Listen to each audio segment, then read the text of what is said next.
Go up here. Don't be shy.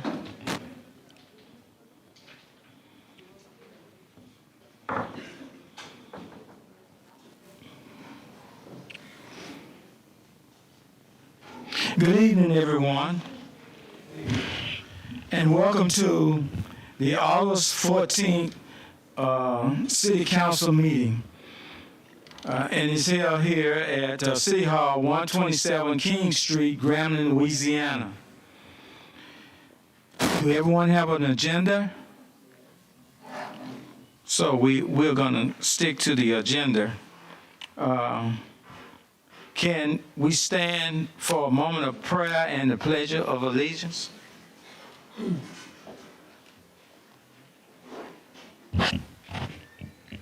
Let us pray. Father God, once again, I want to just say thank you.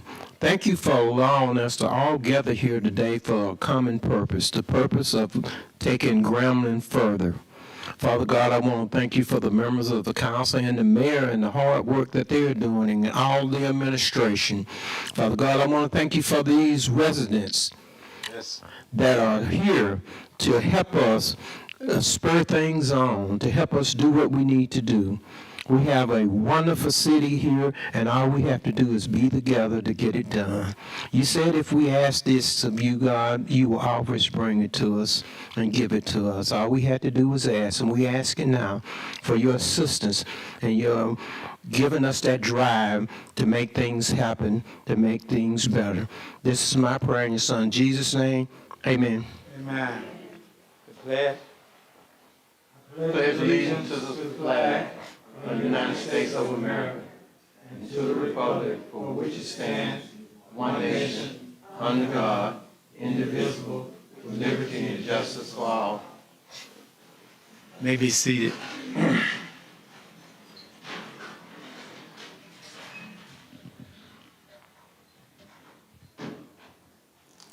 We have your agenda. It's a couple of items that I would like to add to the agenda that tonight. One item is, should I do this before this, or I'll get the motion to adopt it? Get the motion to adopt it, or just go ahead on and do the additions? Okay, the first addition is Ms. Karen Ludley. Are you here? Okay.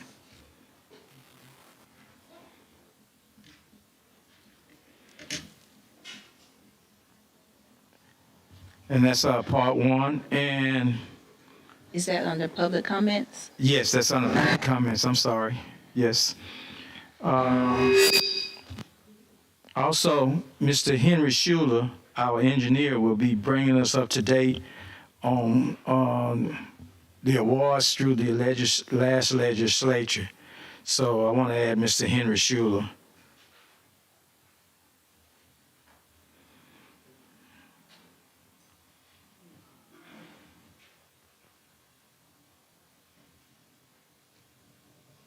On the public comments as well.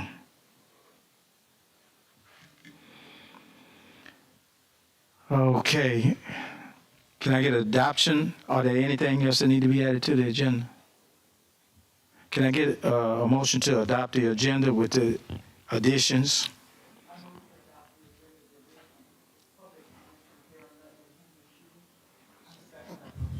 Okay, it's been moved by Council Lady Smith that we adopt the agenda with the necessary additions, and second by Councilman Brown.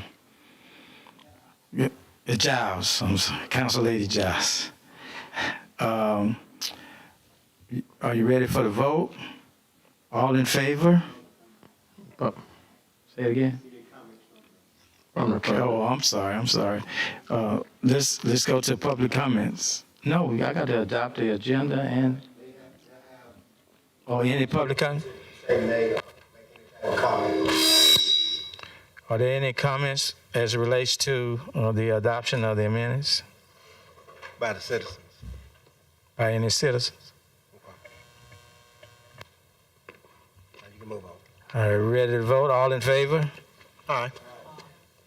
Any opposed? The motion is carried.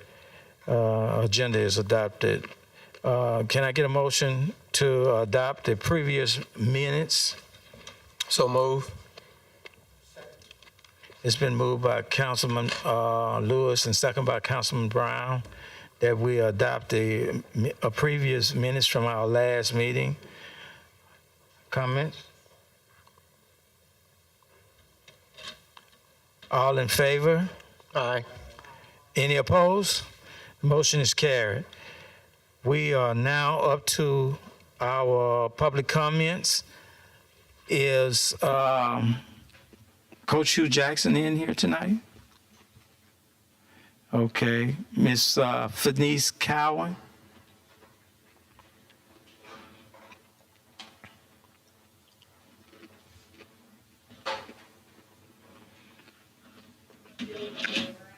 Good evening.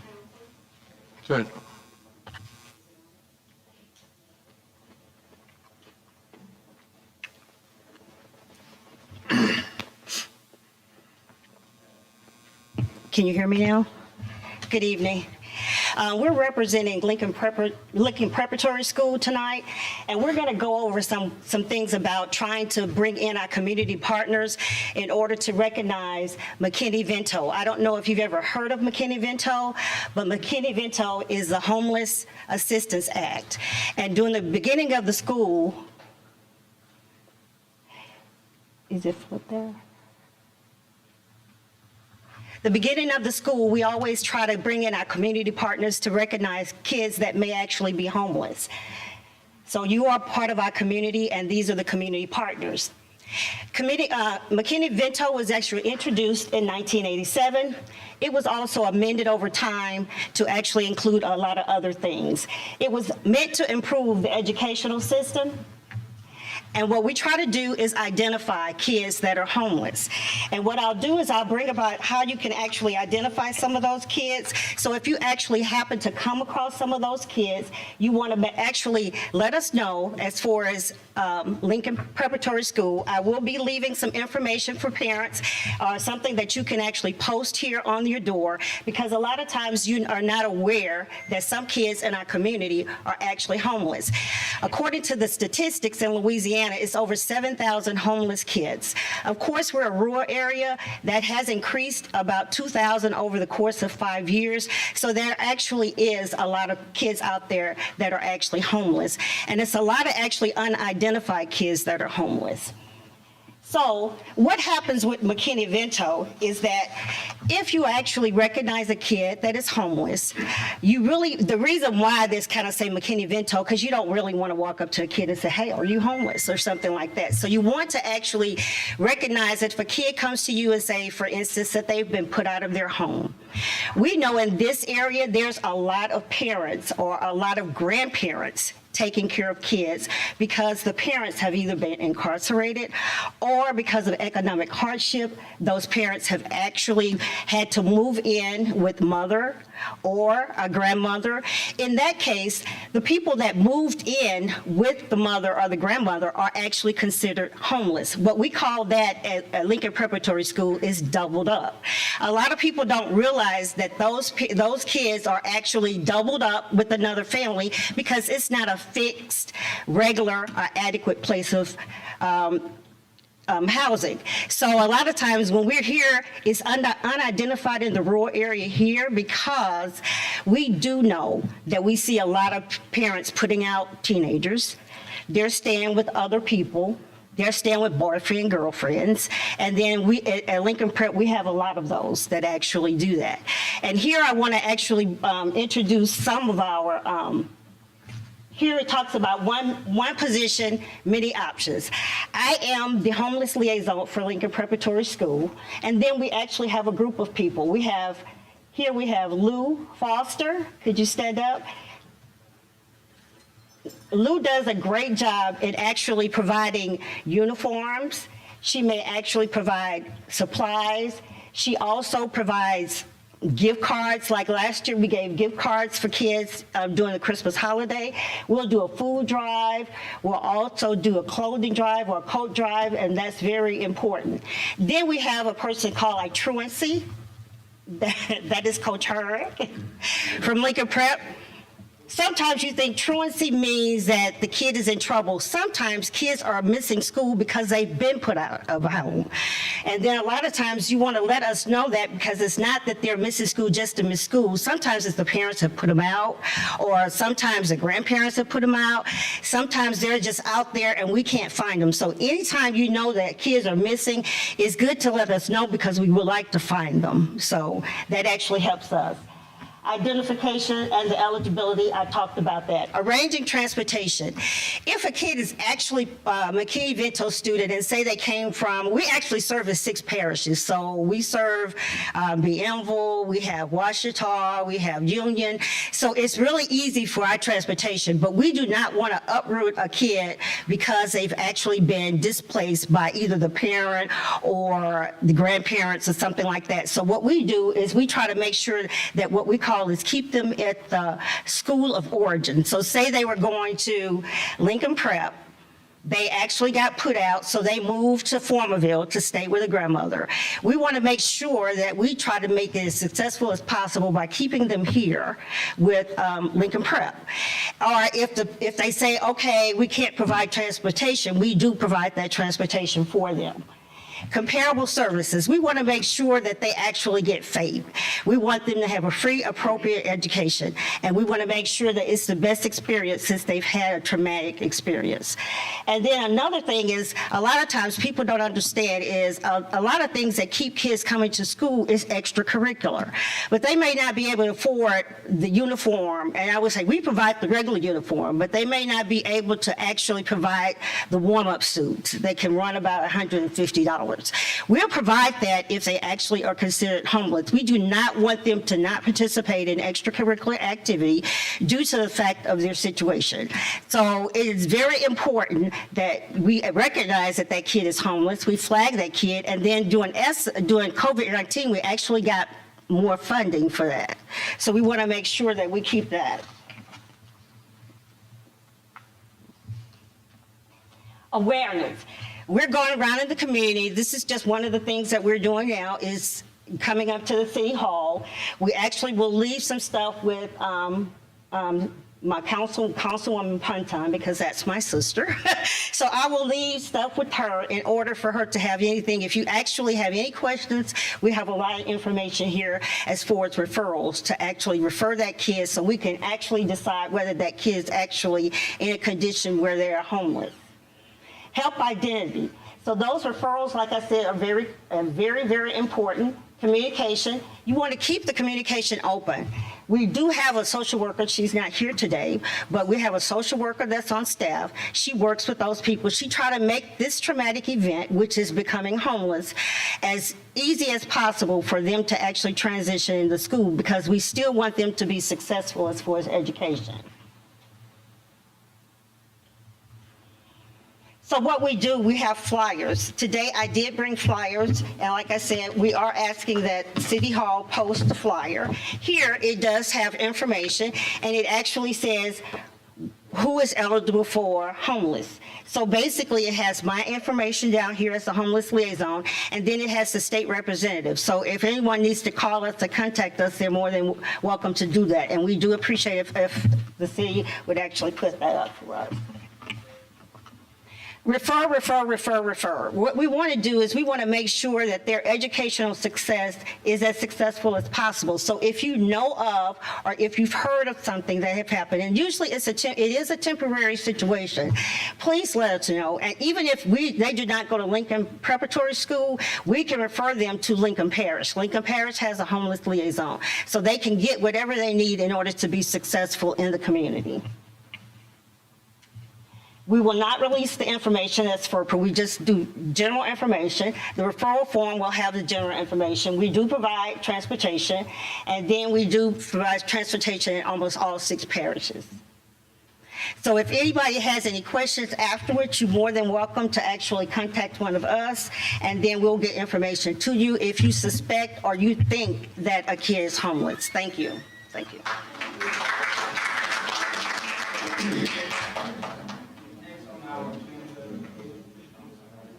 Our agenda is Dr. Clark.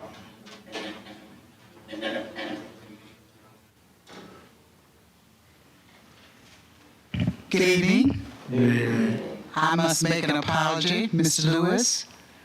I left your name off as one of the council members, and you did not receive a packet from me. Devari, would you please? I'm so sorry. Please forgive me, okay? Oh, that's okay.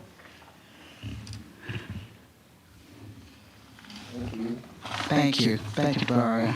First of all, I'd like to say thank you for the opportunity to have me here tonight to address a problem that I think is very important and something that needs to be attended to very soon.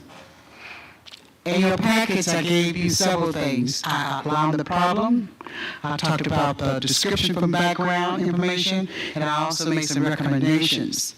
I also included in your packet a memo that was dated from October 7th of 2021, where this problem was mentioned to the former mayor, Mayor Jones, and the chief of police, Mr. Todd Clark. Also, you have in your packet pictures of the area of concern. And I think I had said to one council member, I would certainly like for you to have the opportunity to come down there to see what it's all about. In a quick moment, I'd just like to say the problem is that the intersection with College Avenue, where it meets with Harris Avenue, is dangerous not only to the people who are living in that area, but the people who drive through and go through Grambling. It is on the possibility of a major accident happening, not just with injuries, but severe kinds of things happening. I'd like to pause too and say that Mrs. Airy, who lives in that area, is not here tonight. However, her daughter Sherry is here tonight, and she can also attest to the kinds of things that have been happening. But the problem, as I say, was brought to the council last couple of years. And what happened after that was brought to the attention, the city placed a small sign underneath that stating dangerous intersection. It was at the bottom of that speed check radar, the one in which our flashing speed limit comes up, was placed on that same post at the bottom. Well, both signs are too close to the intersection. There are several hills that will obstruct the visibility of that. And the sign is too small to be on that swell, too close, as I said, to the corner. It does not light up. It is supposed to light up, but it does not light up. There have been several incidents of almost close calls of accidents and mishaps when attempting to make a left turn from Harris Avenue to College Avenue. Additionally, with there being a straight shot coming from Grambling State University down, the drivers cannot see cars coming out of Harris until it's too late, and you're right up on them and each other. Moreover, the grass on the swell is too high, and it blocks also the view that's there even more. Now, you may be driving a SUV or some other high truck that you can see it, but those of us who are in regular cars will not let us be able to see that. To reduce the likelihood, I said, of a major accident occurring, I have given and offered the following suggestions and recommendations. Number one, ensure that the sign flashing the speed of the driver is working at all times.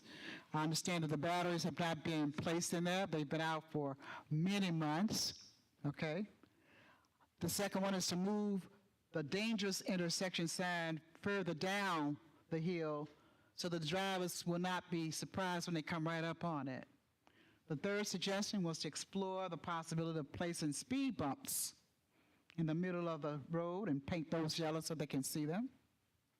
And also another possibility was to increase the police departmental control to the area. As I said, I told someone we have speeders coming down there. I'd like to put a point in here to say not only are the drivers there, regular people who come in that area, but you have young drivers, teenagers, who do their four-wheel, three-wheel, and I don't know, my sister said that they call it guns down and wheels up. You know what I mean? Is that what it is? But you don't know? Well, that's what I'm trying to tell you, that's happening out there. They're coming with those wheelers coming up, and God forbid, because some of them don't even have on helmets, so I'm really surprised to know that an accident has not already happened. But basically, we're saying that in addition to the people who regularly come through there, you also have the people who are driving to that manufacturing company at the end of College Avenue. I don't know what it's called now, JP or something like that, but it used to be called Pablo. John's, that's what it is. We have 18-wheelers coming down our street, speeding. They come early in the mornings, they come during the day, and they also come at night. So it's going to be a hazard that somehow or another somebody's going to run into somebody else. And if we can increase the police control of that area, I'm sure by the time you start writing more tickets, the word will pass that you don't need to speed down College Avenue. The last comment that I made for the recommendation was to maintain a regular schedule for cutting of the grass when it's needed. Right now, that grass is too high. You know, we've had water, rain. It may have been cut 2 weeks ago. It's back up again. I understand that something may be wrong with the equipment that the city uses, but I don't think that that's an excuse right now. Even if somebody has to go out there with your own personal lawnmower and cut that grass down so that we can see at least coming out. As I said, it would be greatly appreciated, too, if not only the people who already know about that can come and see about it, but all of you drive down there and try to get out so you'll see. I have to sit there and wait. I roll my windows down, I turn my radio off, I even turn the air conditioner off so that I can hear for that traffic that's coming from that way if there is something. A couple of people have come and taken me from there, and we've been scared because we have almost been in the midst of. My last and final point that I'd like to make, I would hope that you would also be in contact with some of the other people who can provide some assistance. As I said, what do you say that name of that company was? John's Manville. I don't know if we can have them to understand that what's going on with their drivers and let them be aware of it. That's one. And the other idea was somehow come in contact with the Lincoln Parish Department of Highway and let them understand what's going on. Somebody said, you can't put a flashing light out there. I understand that too. But something needs to be done to slow them down. The pictures of that section, the intersection, are up here on the screen. You can see them. You can see that the sign is too small. You can see how close it is to the intersection with that car that's there. And it gives you some other sights in there in terms of being able to.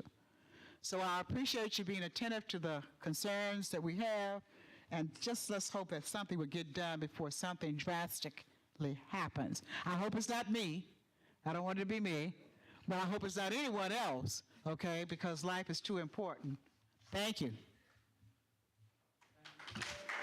Thank you, Dr. Clark. And certainly we'll circle the wagons and address this issue, this concern. Next we have, I don't think Dr. Ford is here. I think Mrs. Cowan did a great job for his Lincoln Prep. President Gallo is not here. Coach Hugh Jackson, are you here? Yes, sir. Could you come on down? Give us an update. Okay. First of all, thank you for having me here, Mr. Bradley. And many of you probably know my DFO, George Stubbs. Yeah. He's right there in the back of the room. I don't go many places without George. Right. But thank you for having me here this evening. Hopefully all of you will be at the first game in New York, right? Everybody's going to New Jersey? Okay, it might be a little cooler there, okay? Yeah. But no, our football team they've worked extremely hard. I know last year was tough for everybody, including me. Okay, but we're moving on to bigger and better things. We set out this year with our coaching staff to recruit better. We need to recruit a better student athlete to come to Grambling. And so we had a real profile of what we were looking for. And we set out to do that. And I think the staff, I have to give them all the credit. They did a great job of going out, and we are a bigger, stronger, faster football team. And I thought that's what we needed to become. When I look at the conference, you know, everybody talks about Jackson State and FAMU and all these other schools. Well, people are going to start talking about Grambling again. All right. Because I think this team has the ability to do something special. Now we got to continue to put it together. Today is the first day of class, and so there was no practice. I want to make sure they got a great start in class today. So I think that's really important because we're talking about the student athlete. It's not just the athlete with me. I think it goes hand in hand. You can't be a really good football player if you're not a good student. And you can't be a good student if I don't think you're a very good football player. You know, there's a purpose to all of this. So our guys understand that. Those are the guys we're looking for. I'm trying to make more of a difference within the community with our student athletes. I think it's important that we handle not just on campus the right way, but also off campus the right way. And there's been things in the past being very transparent that I was not privy to that I am now. And I try to do a great job of really making sure that our players do things the right way, because I know everybody's watching. At the end of the day, their reputation is going to precede them. And so they have to handle things the right way. And so I put a premium on that. There's consequences in life, and so there's consequences with things that we do that are not right. So we have to handle those things the right way. But our team is growing. They're good. We got a chance to be really, really good. And we'll stay after it, and I think we will. So that's where we are. We're heading to New York on the 2nd.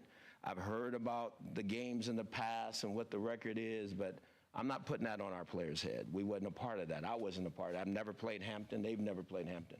All I know is we go in there on the 2nd to go win the game and come home. All right. That's what we're going to do. So thank you so much. Thank you, Coach Jackson. And thank you for always being a part of everything we've done. We've had some movies, I'm sure Mr. Yes. Bradley would attest to it, that's just been outstanding in the community in Ruston, and it's been a great time. Yes, thank you so you. much. And citizens of Grambling is behind the Grambling State Tigers 100%. Well, let's go. All right. All right. Thanks for the update. Thank you. Mr. Kip Franklin. Mr. Franklin is with our Homeland, Lincoln Parish Homeland Security and Preparedness. He's going to give us an update on this resolution. Good evening, folks. How y'all tonight? I'm here tonight. The mayor and them are looking at doing a resolution to adopt what we call the Lincoln Parish Hazard Mitigation Plan. And a hazard mitigation plan is, it's just a plan, but it's there to put us in place to receive FEMA, Federal Emergency Management Agency, to allow us to get FEMA funding following any kind of disaster that may hit Lincoln Parish. And so each of the municipalities is required basically to adopt this if they want this plan to participate in the overall parish plan. The Lincoln Parish Police Jury passed this resolution last Tuesday night, and the City of Ruston, Village of Simsbury, and Shudron have passed theirs, and the Village of Vienna. And so tonight, if Grambling passes it, and then next Monday night, Dubach will have their resolution on their agenda. And like I say, anytime you have a disaster that affects your parish, initially we have federal dollars that come in to help restore what was destroyed in a disaster or whatever. The mitigation dollars are then to try to make what was destroyed even better. So that's what this plan is for. It's just like I say, it has to be adopted by each municipality and the parish. It will then go back to the Governor's Office of Homeland Security and Emergency Preparedness and FEMA for final approval, and we'll be good for another 5 years. We're actually 2 years behind right now because of COVID and all, but it's normally a 5-year revolution that we do this and update this plan. So. Thank you. Okay. Are there any questions for Mr. Franklin? We do have on our agenda tonight on the new business to adopt the resolution that he has put forth to join the other cities and municipalities on adopting this mitigation plan, which will have us eligible for FEMA funds in the future. Okay. Any questions for Mr. Franklin? I do have a question. Yes. So, Mr. Franklin, I was just at the police jury meeting last week when you presented about the derailment in Shudron. And so you had mentioned that there was a company that has had a couple of derailments, or did I grasp that correctly? What my point is we have a railroad coming down the middle of our city. How safe are we with that railroad and with a possible derailment like that happened in Shudron? Well, just keep in mind this. The railroad is what helped build Lincoln Parish, and it built all the cities except for, well, it built Dubach too, as far as the North-South Railroad. But the railroad that comes through here is the Kansas City Southern. It's now owned by Canadian Pacific / Kansas City Southern. They've done a merger, and Canadian Pacific's intentions is to upgrade and make better preparations on this railroad. But what I mentioned last week in the police jury meeting was the fact that all 3 derailments that we've experienced in the last 16 years have occurred within a 2-mile span of railroad on the very eastern border of our parish. And as crazy as this may seem, we hope that if they have to have derailments in Lincoln Parish, they keep continuing right there because it is the least populated part of our parish along the railroad. It's very hard on people. We've, in the first 2, in 2007 and 2011, we had to evacuate about 142, I think it was 142 citizens, but combined between 2 derailments. If that derailment had happened about 3 miles further east, right beside Shooter Elementary School, we would have evacuated 4 times that many people just from the elementary, between students and staff and faculty. So it is where we want, but what causes these derailments, we have not been able to get an answer and get determination on that. Then are our railroads tested, or like, I'm not sure if there's like any periodical testing that happens to make sure that they're still viable or that they're still strong enough for It just, to keep it strong. they don't give us that information. They are big private industrial firm, and they don't. If there is any at all, yes, ma'am. Thank you. Anybody else? Okay. Thank you, Mr. Franklin. Yes, sir. Mr. Darian Williams, is he here? Did he make it? Okay. Miss Denise Saucer of Century Federal Credit Union.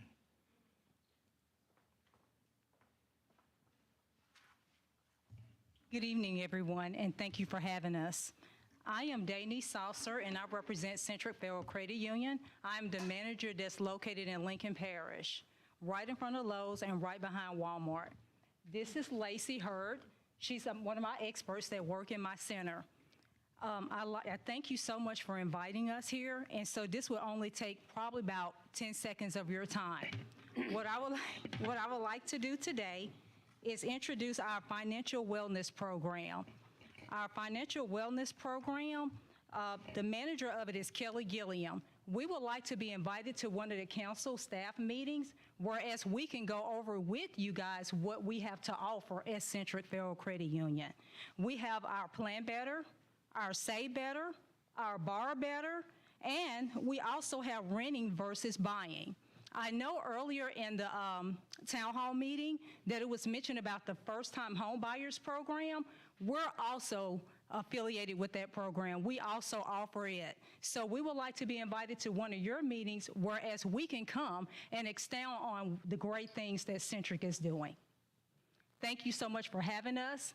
And if y'all have any questions, I'm going to leave my cards, and feel free to call us. Yes, ma'am.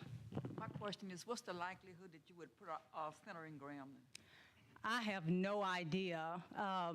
We haven't discussed it that I know of, but I have no idea at this time. But I can try to find out for you. Thank you. That's it? That's it. And Okay, thank also, you. wait a minute. Also, we have a token that we would like to leave here with the council and the mayor. And this right here, it has a cup in it, and it also have our Plan Better curriculum, and it goes over in detail what we can offer. Also, it has Kelly Gilliam, the manager of our Live Better, and so therefore you can reach out to her, or I will be in contact with the mayor and his wife, Monica. Thank you. Thank you, thank you, thank you. Again, thank you. Next we will have is Miss Karen Lutley. She's a candidate for District Police Jury, District 2. Thank you, Karen. Hello, everyone. I'm usually a loud talker anyway, so I just wanted to first give honor to God, who has been part of my life for all my life. But to the mayor, to the council, to you you, and you. I am Karen Lutley, and I am running for your Lincoln Parish District 2. What I want to say to each of you, I don't know who all are in my district, but I do know there are some here.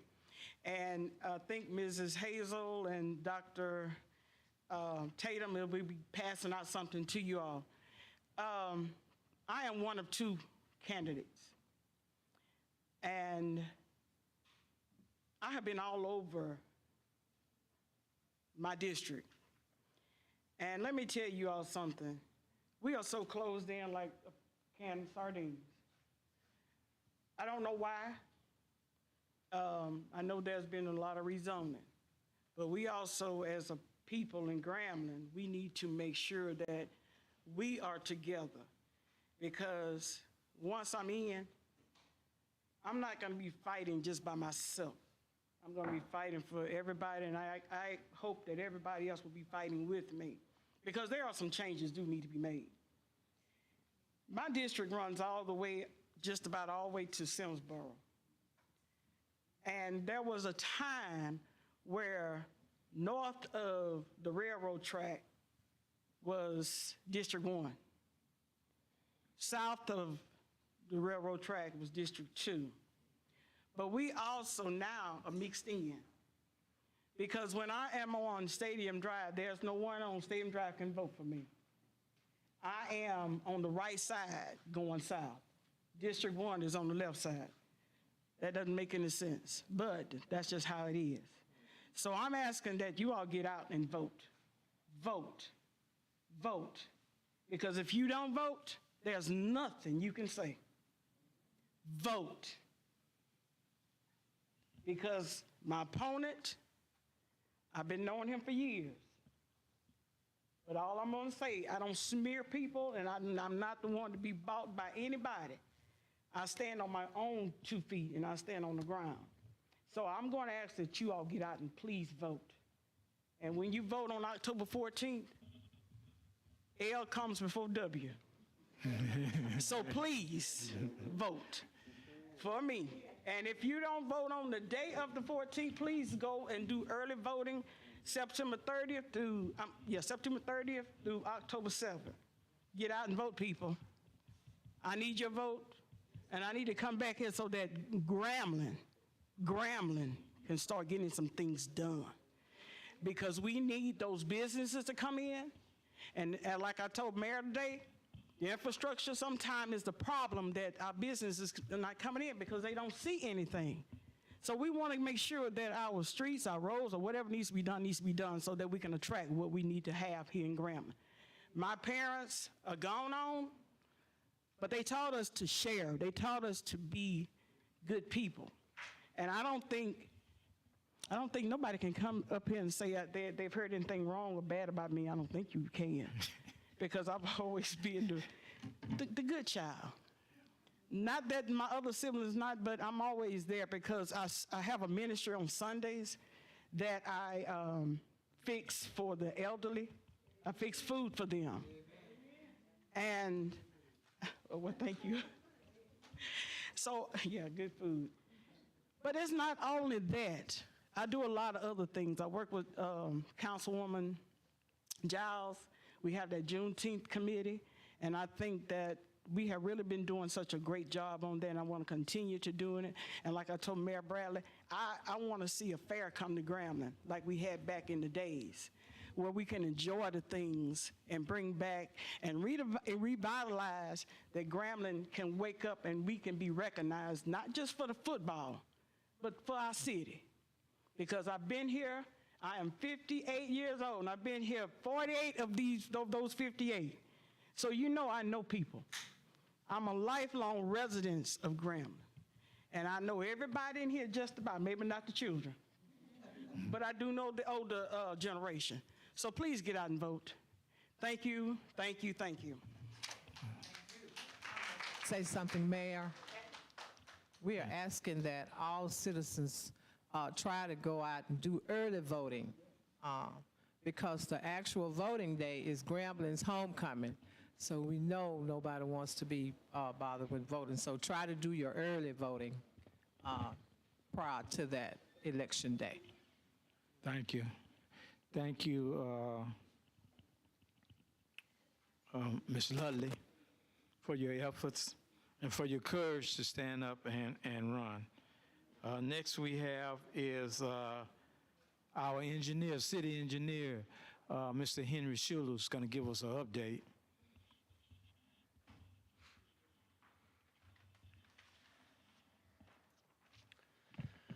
Good evening. How's everybody? All right. I got to just tell y'all this. I got to get this off my mind before we get to business. There's a component that I really like from the past of Grambling's meeting, and it was Mr. Arrington. Remember Mr. Arrington? Yeah.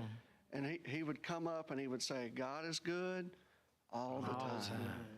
Mm-hmm. I can't tell you why that just came in my mind, but I'm just telling you that that's something I remember. I've been here a long time, and that part I miss. So anyway, so to business. So the mayor asked that I give an update on what's new. So what's new after the legislative session is I feel that the city fared pretty well. You did get quite a bit of new funds coming this way. Government is slow like always, but it is coming. Right now in House Bill 2, which is the capital outlay bill, you have 3 new allocations coming. It gets a little technical about what these terms mean, but I'll try my best to explain it. So the real dollars that you have coming very soon is about $600,000, and it's state general fund dollars. So that's cash. The state doesn't have to borrow money to then give it to you. That money is earmarked to the water system. Preliminary assessment is that's probably what would replace your water meters that need to be done badly. In my mind, that money would pair very well to the block grant that you have. The $1 million or so that the city was awarded last year, those would go very well with one another. In that same project, that request was $1.6 million. So they gave you 600 of it in general fund dollars, and they promised you the other $1 million in what they call priority 5. And that's where the technical stuff comes in. That's not real. You can't spend that. They won't allow you to really proceed with that. It's almost like an IOU. So it's in the bill, so it's one step above not being in the bill. So it's a good thing. You're on their radar. If everything goes like it normally would, at next legislative session, they would move that $1 million up to where it would be real. So it would move all the way up to priority 1. That's what should happen. And again, that's all water system related. There's another project that's been going on for, I don't know how long, 15 years or more, and it's the sewer system expansion towards the Ruston city limits. That allocation is all priority 5. So again, we don't have those dollars in hand, but it's a good thing because theoretically it would move into cash for next fiscal year, and that's $2 million. So $2 million would go a long ways towards the city's gradual expansion eastward with the sewer system. So can't do anything yet with that, but it's a very good thing where you're sitting right now, where you're actually in the bill. The city was able to get probably the best legislative money there is to get because it's the easiest to administer, and it's a line item appropriations. So because the state had a surplus, the legislature gave money for earmarked projects. The city's was a continuation of what the university has done on Central Avenue. So there's $100,000 of cash coming to the city within the next few months where we can continue to repair Central Avenue. What we've been told so far is that the university does intend on partnering with the city to hopefully finish it this time. What was done or what was recently finished on Central Avenue was only the first phase because the university got some of these same funds last year. So this would allow us to just keep going. Y'all got all that? It's all good. That's the point. Any questions on that before I keep going? Okay. Yes, sir. You talked about 1.6, Right. essentially one meal being an IOU. what are the steps that is required by the city of Grambling to get that 1 million? So every year we have to reapply. Whether you get the money or you don't, they make you just perpetually reapply. So it's a political thing, to be honest. That's something where you need to stay in contact with your state senator and state rep to make sure that you get moved up. So it's nothing you can directly do, but it's certainly something they can do. Yes, sir. And same deal with the 2 million on the sewer. May I ask if any of those funds will have to be matched? Potentially. If they put that 2 million in the sewer project to the old project number, that project number received an exemption. So it's always been 100% grant. If they follow suit with that, then the 2 million could conceivably be 100%. The 1.6 does have a 25% match, but that's where that block grant comes into play. So we have that million in federal dollars. That's why those would pair really well. So then the city doesn't have a match out of pocket. Does that make sense? So we would take federal money, merge it with the state money, then we don't have a match. I have a question. A lot of grants are set up differently, where you say we can use federal funds to use it as that 25% matching? Yes, sir. Okay. Most grants, you can't do that, can you? So capital outlay won't let you take other state money and use it as a match, so there are little rules. In this particular case, we can certainly take block grant federal dollars and marry those to these state And marry funds. those together? Yes, sir. Okay. Yes, sir. Great. Yes, ma'am. The 100K for Central Avenue, is that enough for us to finish that? Or how much is it that the university will put in? Or is there any that we'll have to take out of the general fund ourselves and pay out of pocket? So I haven't run that number because that number was just allotted to us. It wasn't from a budget. It wasn't, hey, Henry said this is what we need to finish. It was, we have 100 grand, here it is. I can tell you for sure it's not enough, but that's where the university has said within reason, whatever that number is, they would come up with the difference. So the intention is for the city not to fund any more than, right. So a couple other pieces of good news just to give the council updates. The last bit of information that water sector has asked for was provided today. So possibly as soon as this week, we will be authorized to bid this huge sewer job we've been talking about for the past couple of years. You will know when they get here because it's all over the city. There isn't a part of the city that it won't touch. Water sector has been miserably slow. They only have 2 people that are administering $750 million. They finally hired more people, but you can imagine it's like drinking from a fire hose. So getting those folks up to speed has been difficult.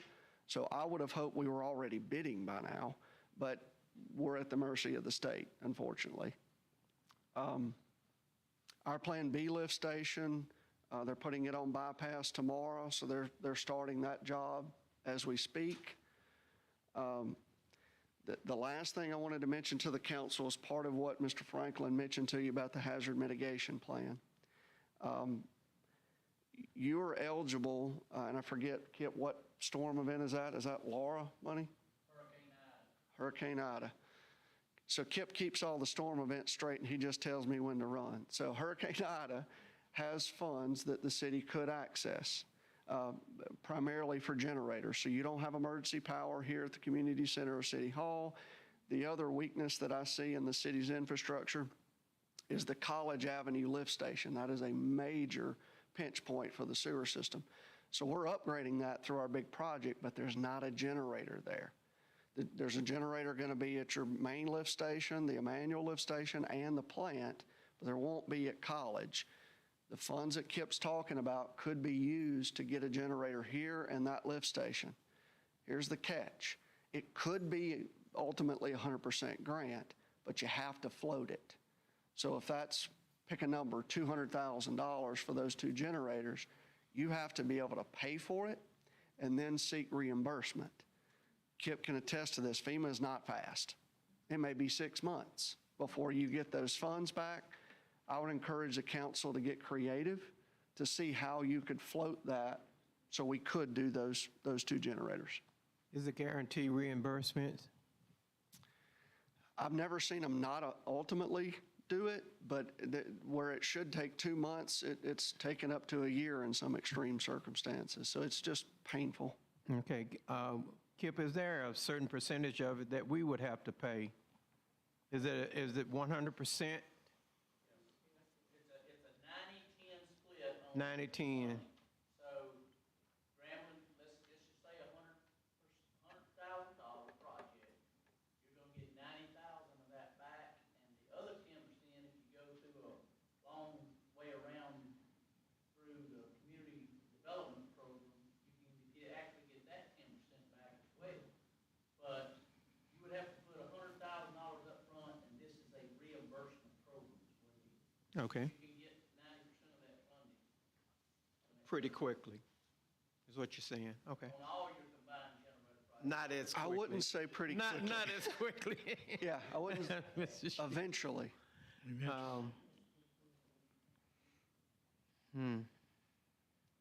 But that would be something we have to take up and decide as a council. Yes, sir. Roll it around to see what our advantages are. Is there anything else? No, sir.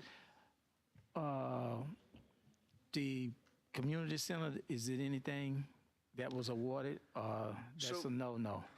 So we have $300,000 that could go towards the community center, but it's got that dirty word with it, that's a match. Okay. So if you were to fully spend that $300,000 in capital outlay that's dedicated for more renovations here or expansion here, the council would have to appropriate another $100,000. So that's how they do the math. It's not 25% of what they give you. It's, well, we have 75%, where's your 25? So it's a $400,000 project where the city would have to appropriate the other 100. Okay. There are very few 100% grant things left. Yeah. Yes, ma'am. Well, thank you, Mr. Schuler. Are there any other questions from the council? Thank you, Mr. Schuler, for the update.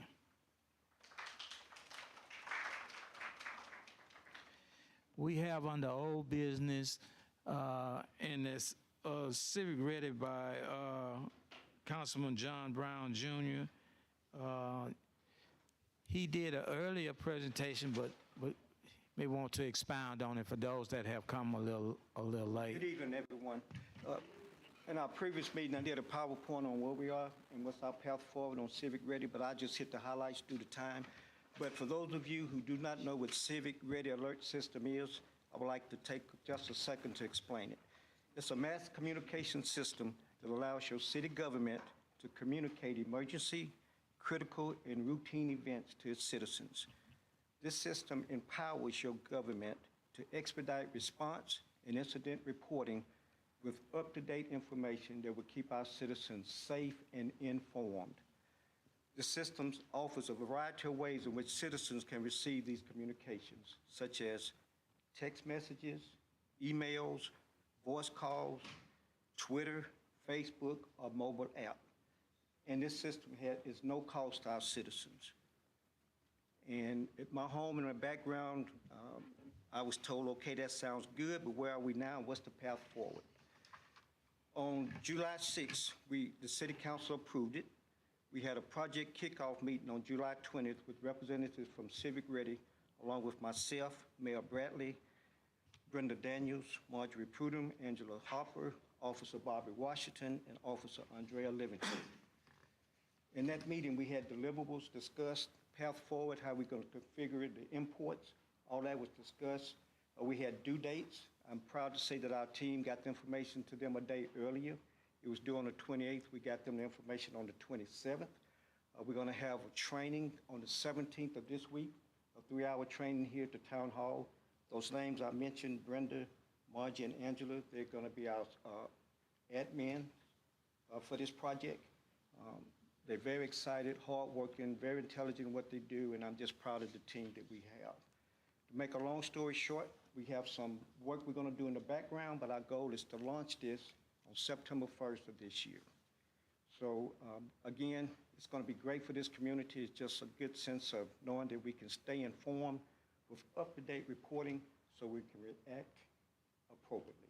Are there any questions? Thank you. Thank you, Councilman Brown. We have, the next item on the agenda is the adoption for the resolution that Mr. Franklin talked about earlier, the Lincoln Parish Hazardous Mitigation Plan. In that our plan would mirror what the Lincoln Parish Hazardous Mitigation Plan says as well. Can I get a motion to adopt the Hazardous Mitigation Plan for the city of Grambling? So move. It's been moved by Councilman Lewis and second by Council Lady Ponton that we accept this, adopt this resolution for the Hazardous Mitigation Plan. Are there any questions? Ready for the vote? All in favor? Aye. Any opposed? The motion is carried and this resolution has been adopted. Are there any announcements that we need to inform our citizens of? Go ahead.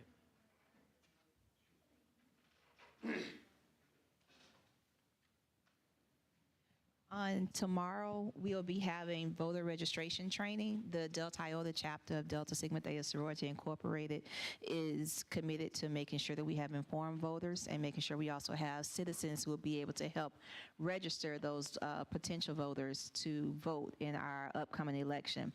So if you're interested in being trained on how to do voter registration, just see me after the city council meeting so I can give you the information for that. If you're interested in learning how to be certified in order to register voters for voter registration, see me after the city council meeting. And then on Saturday, we will have a soap making course. So if you're interested in going for the soap making course, it is about 3 hours long. It is $35. You get to take home your own soap. You'll have about 2 to 3 bars. So if you're interested in being a part of that on Saturday, this Saturday, the 19th, it'll start at 9 o'clock. And so we wanted to make sure it could be nice and cool because you have to open the doors because of the live. Then just see me after city council so I can get you signed up for the soap making course as well.